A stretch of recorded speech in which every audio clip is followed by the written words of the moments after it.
Hello, sewing enthusiasts. Today, we're diving into the essential techniques for mastering collar and cuff construction, leading to crisp, professional results.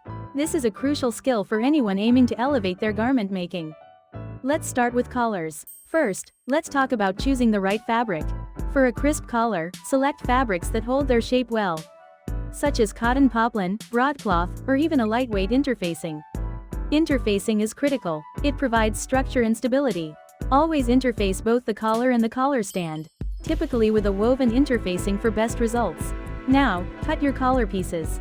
You'll need 2 collar pieces, one for the outer collar and one for the under collar. Ensure your pattern pieces are accurate and that you've marked all notches, which are essential for aligning the pieces correctly. Also, cut your interfacing. Next, apply the interfacing to the wrong side of your outer collar. Use a pressing cloth to avoid direct contact with your iron.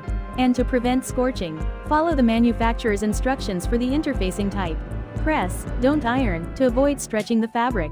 With interfacing applied, sew the collar pieces together, right sides facing. Sew around the outer edges of the collar, leaving the neckline edge open.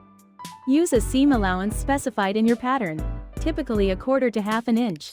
At the corners, sew slowly and precisely, pivoting at the corners to maintain sharp points. Once sewn, trim the seam allowance, especially at the corners, to reduce bulk.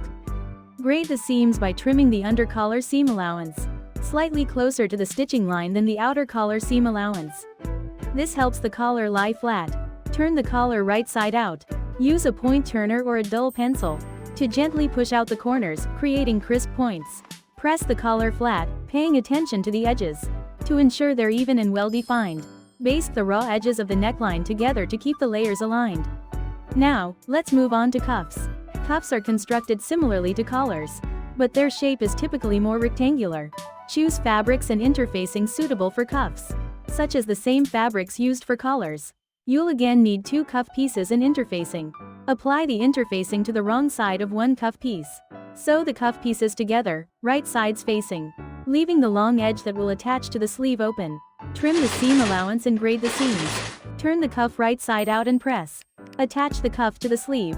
Pin the raw edges of the cuff to the raw edge of the sleeve. Right sides together, matching notches. Sew the cuff to the sleeve using your specified seam allowance. Finally, press your collar and cuffs. Proper pressing is critical for a professional finish. Use steam and a pressing cloth to set the seams and shape the collar and cuffs perfectly. Congratulations! You've mastered collar and cuff construction.